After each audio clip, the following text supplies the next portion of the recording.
करीब 2 साल पहले मैंने बाइक खरीदी थी और आज फाइनली मैं और मेरे दोस्त ने बाइक पे ट्रिप पे जाने का प्लान बना ही लिया।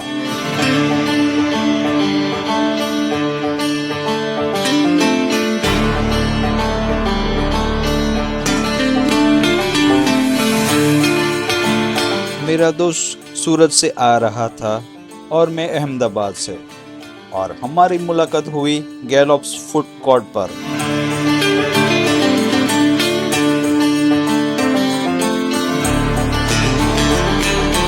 और वहां पे नाश्ता करने के बाद हम रेडी होके निकल पड़ते हैं सारंगपुर जाने के लिए। और ये ट्रिप थी समर की तेज गर्मी में, लेकिन हम ऐसे लोग हैं कि बाइक ट्रिप की बात हो तो कहाँ गर्मी महसूस होती है। और आज शनिवार था तो फिर सहारनपुर में ट्रैफिक होना तय ही था।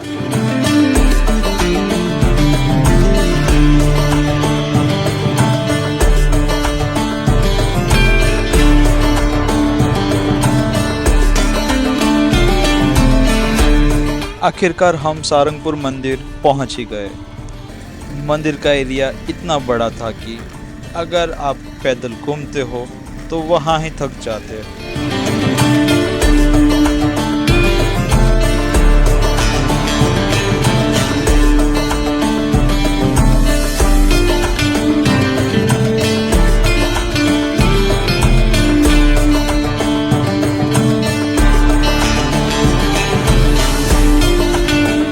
मंदिर में पहले दर्शन किया, प्रसाद लिया और उसके बाद बड़े हनुमान जी के साथ थोड़ा फोटोशूट भी कर लिया।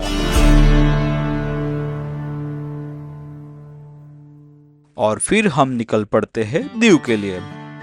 ये हमारी पहली दीव की बाइक रोड ट्रिप है और ये रास्ता भी हमारे लिए नया है, इसीलिए हमने बाइक की टैंक फुल करवा दी। क्या पता बीच रास्ते में पेट्रोल पंप ही ना मिले। और मेरी बाइक में एक चीज बहुत अच्छी है, मैं मेरे फोन को आराम से चार्ज कर सकता हूँ। क्योंकि मेरे बाइक के अंदर चार्जिंग पॉइंट ठीक स्टीयरिंग के अंदर ही दिया हुआ है। सो जब भी मैं राइड करता हूँ तो आराम से मेरा फ़ोन भी चार्ज होता रहेगा, और मेरे को मैप चलाना हो, कुछ भी करना हो तो वो भी मैं आराम से कर सकता हूँ।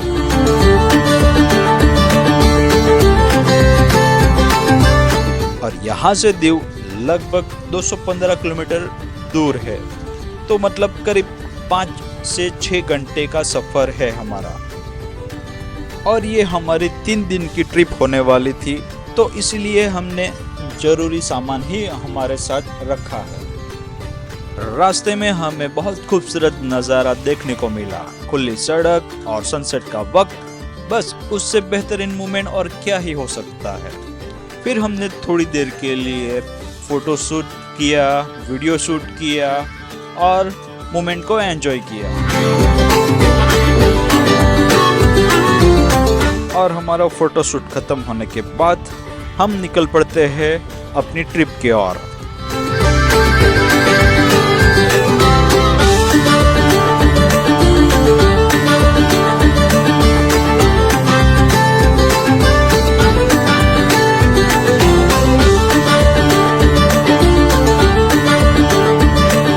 और बीच में रेलवे ट्रैक आया।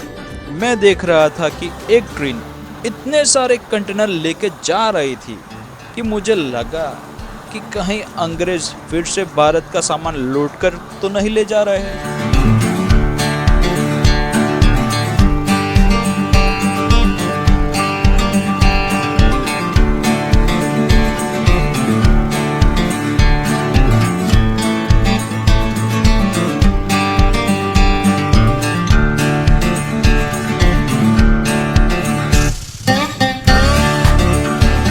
और आखिरकार हमने एक जगह पे ब्रेक ले ही लिया।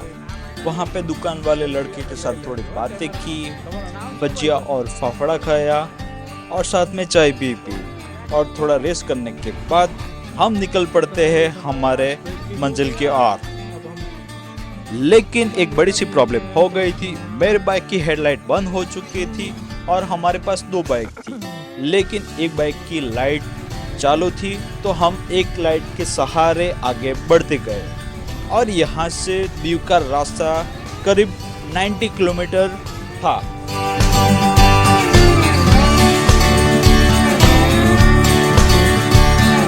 आखिरकार हम फाइनली दीव सेफली पहुंच ही गए।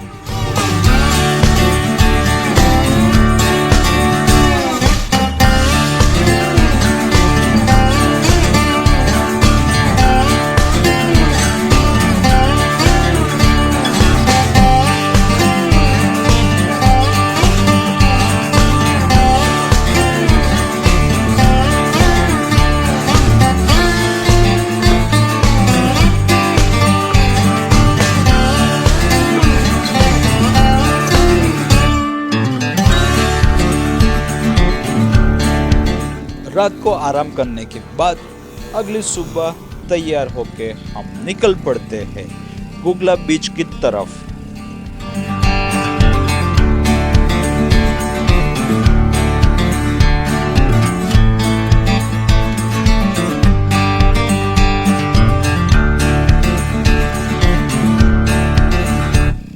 और हमें ऐसी लोकेशन मिल गई थी जहां आप सीधे बीच तक बाइक को लेके जा सकते हैं, लेकिन ध्यान रखें आपके पास एडवेंचर टाइप की बाइक होनी चाहिए।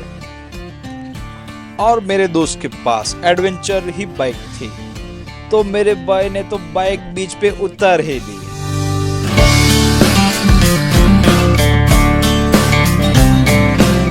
और फिर वहां पे थोड़ी देर के लिए हमने फोटोशूट किया, टाइम स्पेंड किया और उसके बाद हम निकलते हैं ब्रेकफास्ट करने के लिए।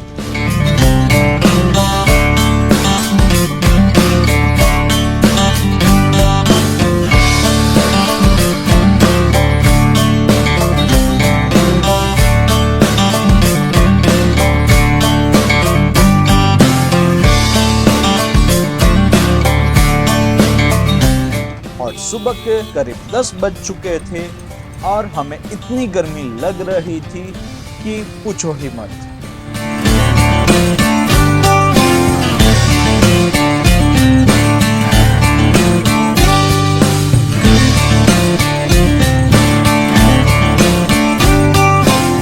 और रास्ते में हमें यहाँ पे कुछ इस तरह से कलरफुल हाउस दिख गए।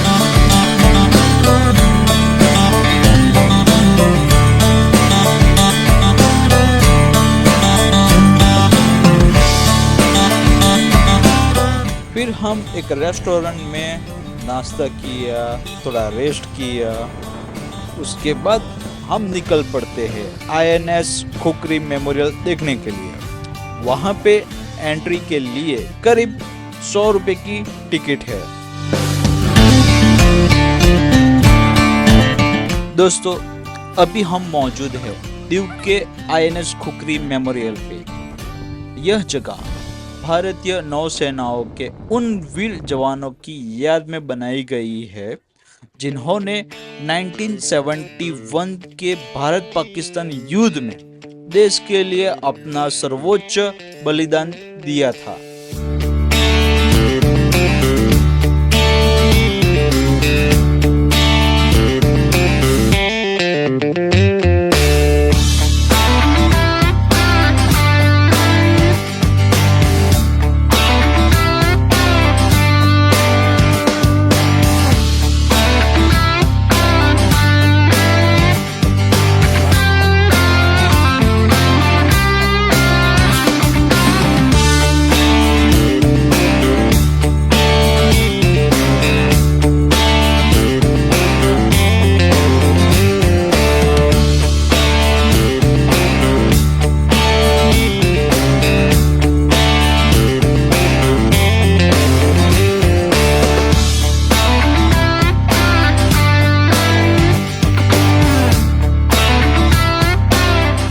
म्यूजियम देखने के बाद हम निकल पड़ते हैं सोमनाथ जाने के लिए। यहाँ से सोमनाथ लगभग 84 किलोमीटर दूर है।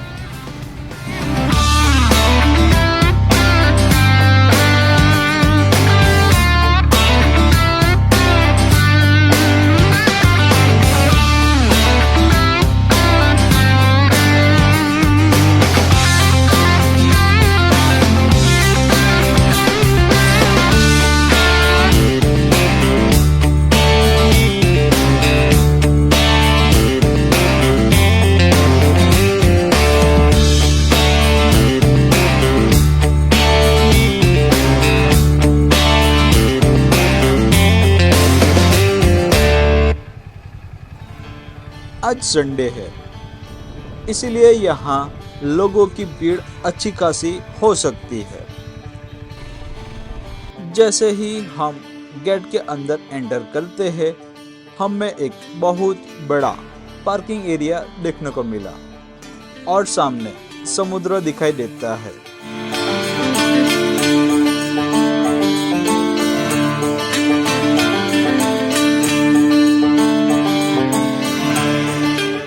मंदिर के अंदर मोबाइल और कैमरा ले जाना अलाउ नहीं है, इसीलिए हमने अपना सारा सामान बाहर रखा और फिर दर्शन के लिए अंदर चले गए।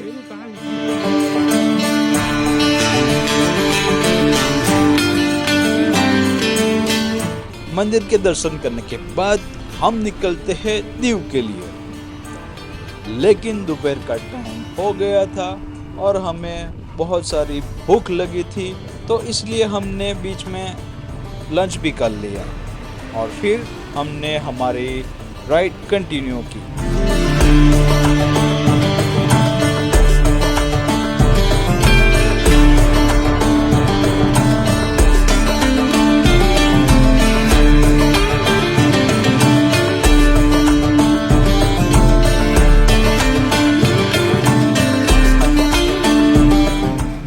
और सोमनाथ के बीच जो ये 94 किलोमीटर का जो रास्ता है वो इतना अच्छा बनाया गया है कि आपको बहुत अच्छा लगेगा।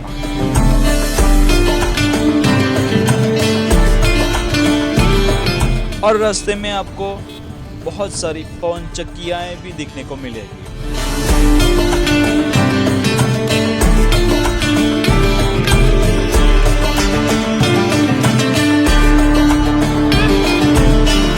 और रास्ते में एक नया कांड हो गया, मेरे दोस्त की बाइक की फॉग लाइट ही टूट गई।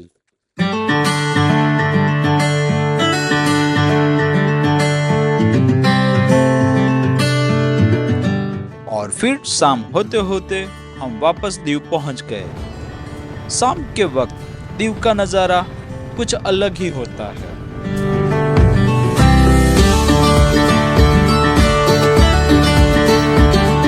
और आखिरकार हम एक ऐसी लोकेशन पे पहुंचे जहां पहुंचकर आपको सच में लगेगा कि आप किसी दूसरी दुनिया में आ गए हो।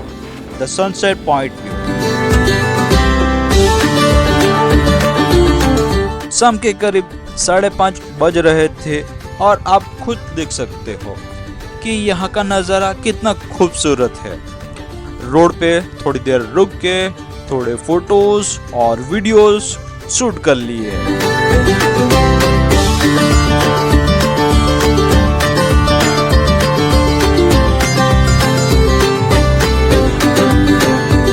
और फिर हम निकल पड़ते हैं केव बीच सनसेट पॉइंट की तरफ। यहाँ बीच के एंड तक पहुँचने के लिए आपको थोड़ी ऑफ रोडिंग राइडिंग भी करनी पड़ती है।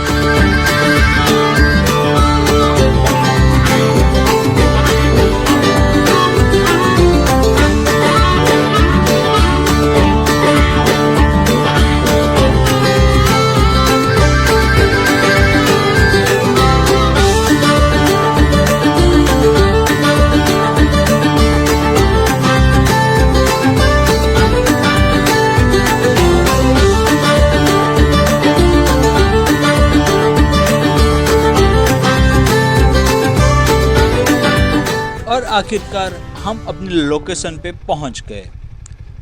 अब आप खुद ही व्यू को देख सकते हो। It was absolutely amazing. Perfect location, perfect time, perfect sunset. यहाँ पूरा बीच पत्थरों से भरा हुआ है, इसीलिए आप बीच के नीचे नहीं उतर सकते, लेकिन ऊपर से जो व्यू दिखता है उसे देखकर आपको ऐसा ही लगेगा कि जैसे आप बाली या थाईलैंड में पहुंच गए हो। सनसेट खत्म होने के बाद हम वहां थोड़ा टाइम स्पेंड किया और फिर निकल पड़ते हैं डिनर करने के लिए। रात को यहाँ काफी भीड़ रहती है क्योंकि आज संडे था। और दीव में एक बात आपको ध्यान रखनी चाहिए, अगर आप रात को डिनर करना है तो कोशिश करें 8 से 8:30 बजे तक डिनर कर ले, क्योंकि यहाँ ज़्यादातर रेस्टोरेंट रात को 9 बजे के बाद बंद हो जाते हैं। और अगर आपको दीव आ रहे हो तो इस बात का जरूर ध्यान रखें। और रात में दीव घूमने का मजा भी कुछ अलग ही है।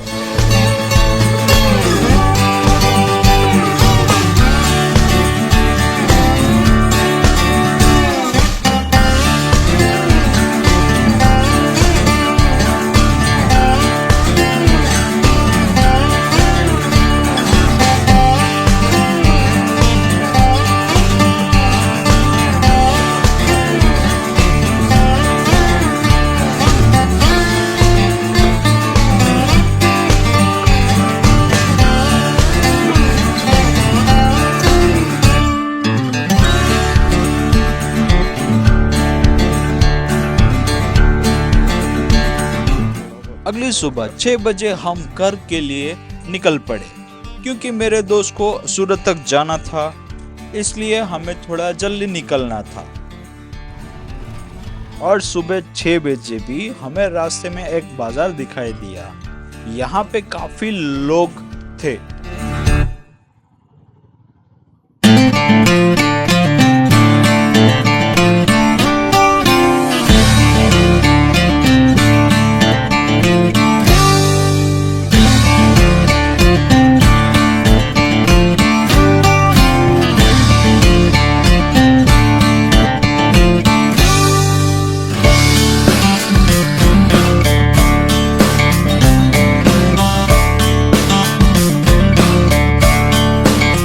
और जैसे ही सूरज निकलना शुरू हुआ, हमें रास्ते में कुछ ऐसे खूबसूरत नज़ारे देखने को मिले।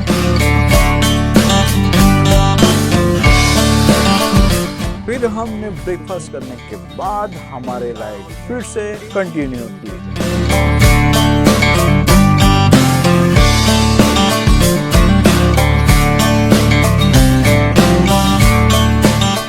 लेकिन गर्मी इतनी ज़्यादा थी कि हमें थोड़ा डिहाइड्रेशन महसूस होने लगा। इसीलिए हमने फिर से एक छोटा सा ब्रेक लिया और थोड़ा पानी पिया और थोड़ा रेस्ट करने के बाद हमने अपनी राइड कंटिन्यू की।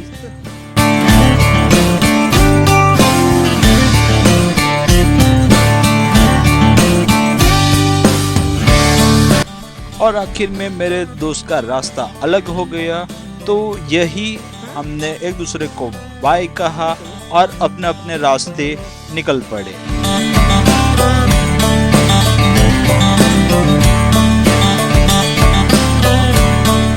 ये थी हमारी पहली बाइक रोड ट्रिप। आपको हमारी पूरी जर्नी कैसी लगी कमेंट में जरूर बताना। फिर मिलते हैं अगली ट्रिप पे। तब तक के लिए इस चैनल को लाइक करें, शेयर करें और सब्सक्राइब करना मत भूलना।